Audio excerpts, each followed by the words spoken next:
ఈరోజు ఏంటి? No bag day. మనము ఈరోజు ఒక యాక్టివిటీ చేసుకుందామా? ఏంటి అంటే మెమరీ టెస్ట్.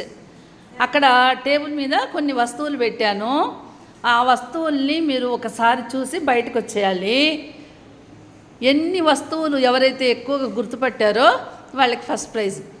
ఇప్పుడు చూద్దాం.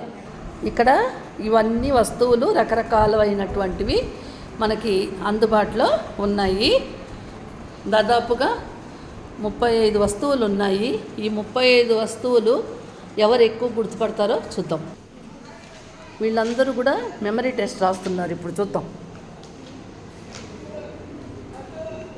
వస్తువులు పెట్టాను. దాంట్లో హైయెస్ట్ ఎవరు రాశారు అంటే 24 పాయింట్లతో హైయెస్ట్గా ఓ గీతాంజలి లేమా